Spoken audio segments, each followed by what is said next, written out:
what's up? Welcome back to my channel. And today one senior brother is sitting beside me. He's from Master Sports MTech and he's going to share his experience, what he all gets from this university and जो भी आप expect करते हो CU से, क्या वो सच है, क्या वो झूठ है, तो आज ये सारा क्लियर होने वाला है। तो ये है हमारे भाई। हाय एवरीवन, मैं प्रभनु सिंह और जैसे कि इन्होंने बताया मैं मास्टर्स कर रहा हूँ CU से, चंडीगढ़ यूनिवर्सिटी से CSE में।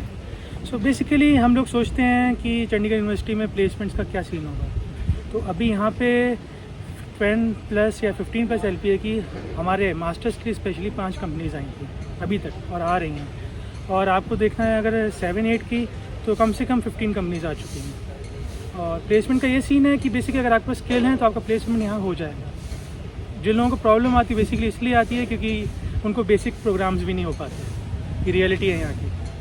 और आप वैसे देखो तो CU ने क्लासरूम में ज़्यादा कुछ नहीं सिखाते। अगर आप टेक्निकली देखो तो वो आपको खुद सीखना पड़ेगा, मगर आपकी पर्सनैलिटी डेवलपमेंट में काम होता है। जैसे हमारी सॉफ्ट स्किल्स की क्लास होती है, वो आपको अगर आप उसको ढंग से यूटिलाइज़ करो तो आप बहुत कुछ सीख सकते हो। और बाकी आजकल नेट पे सब कुछ मिलता है, आपको CU अपॉर्चुनिटी देता है और सीख के आप खुद प्लेसमेंट निकाल सकते हैं। जैसे CU की फैकल्टी है, मतलब टीचर्स है, तो वो वेल एक्सपीरियंसड हैं, वेल एजुकेटेड हैं, क्वालिफाइड है कि आपको अच्छी नॉलेज दे पाएँ।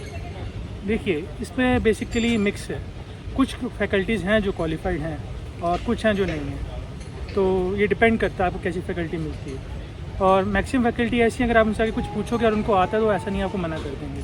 तो आप बेसिकली अगर आपको ऐसा जानना है तो आप उनको देखिए जो बहुत मतलब एजेड भी नहीं है लेकिन उनके पास PhD है या कुछ एक्सपीरियंस है, अपने सब्जेक्ट में एक्सपर्ट होते हैं। आई गेस भाई ने एक रिसर्च पेपर भी बनाए होंगे क्योंकि ये मैंडेटरी होता है MTech वालों के लिए तो खासकर।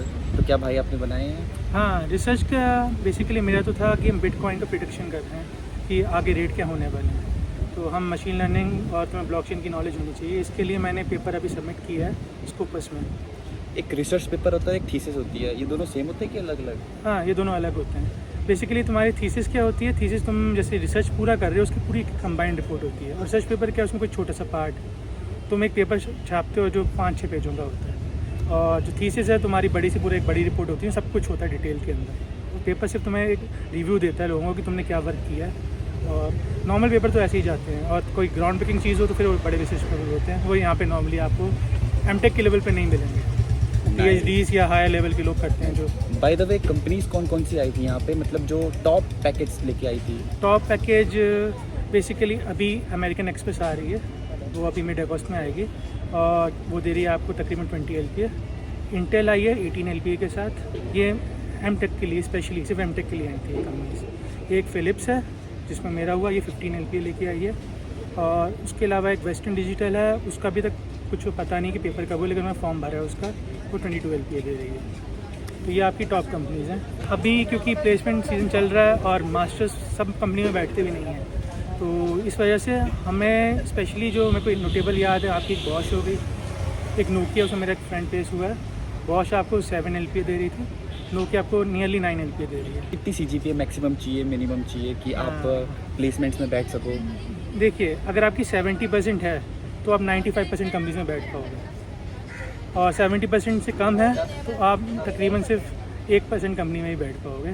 जैसे अभी IBM आई है जो 60% मांग रही है, बाकी जितनी कंपनीज आई सबने 70 मांगी है। और आपकी एक वेस्टर्न डिजिटल हो गई, उसने 80 मांगी है। नाइस। बल्कि बीटेक के लिए कई बार होता है कि जो कंपनीज़ हैं वो 80 भी कर देती हैं, लेकिन मैक्सिमम समझो 90% कंपनीज तुम्हें ऐसी मिलेंगी जो 70 में तुम्हें ले लेंगे। और आपका तो अब होने वाला है रिटायरमेंट, तो वैसे आपके पास कितने सब्जेक्ट होते थे लास्ट ईयर में या फिर फर्स्ट ईयर जो आपकी स्टार्टिंग हुई थी? देखिए मास्टर्स और बैचलर्स का यहाँ पे अलग अलग है। हमारे मास्टर्स के लिए फर्स्ट सेम में हमारे 5 सब्जेक्ट थे और एक सेमिनार था। 5 सब्जेक्ट्स में आपको बेसिकली एक पाइथन प्रोग्रामिंग आती है, थोड़ी उसका एडवांस वर्जन हो जाएगा, जैसे डेटा स्ट्रक्चर उसका एडवांस वर्जन। और 2 इलेक्टिव्स थे। इलेक्टिव्स हमें वायरलेस सेंसर नेटवर्क्स था, दूसरा आपका जैसे डिज़ाइन का होता है एक सब्जेक्ट वो था, जैसे हमें इसमें डायग्राम्स वगैरह बनाए थे, डेटा फ्लो डायग्राम वगैरह। जैसे मेरी थी प्लेन CSE, तो प्लेन CSE मतलब जनरल जो CSE होती है, इसमें आपको सबका थोड़ा थोड़ा होता है। जैसे जब हम सेकंड सेम में आए तो हमारे पास ज़्यादा सब्जेक्ट्स थे, तो हमने इंफॉर्मेशन सिक्योरिटी भी सीखी, हमने मशीन लर्निंग भी सीखी, हमने न्यूरल नेटवर्क्स भी सीखे।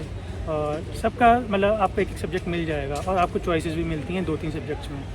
कंपलसरी आपके जैसे मैथ्स कंपलसरी होती है फर्स्ट सेम में, और सेकंड सेम में आपको एक का सब्जेक्ट मिल जाएगा जो कंपलसरी होगा। जैसे हमें था आपका न्यूरल नेटवर्क्स और मशीन लर्निंग रिलेटेड उनका कंबाइंड सब्जेक्ट होता है, वो कंपलसरी था। तो ये डिपेंड करता है आपने कौन सी स्ट्रीम चुनी है। क्लाउड कंप्यूटिंग के लिए अलग आएगा, बाकियों के लिए अलग आएगा। लेकिन जो भी सब्जेक्ट्स आपको मिल रहे हैं उन सब की ऐसी है कि मार्केट में कहीं ना कहीं डिमांड है। अगर आप एक पे भी कमांड बना लेते हैं तो आपको उससे जॉब मिलेगी। क्या बात है। तो यार भाई से मिलके बहुत अच्छा लगा। तो चलो मिलते हैं भाई से फिर दोबारा, ठीक है। ज़रूर मिलेंगे। ओके।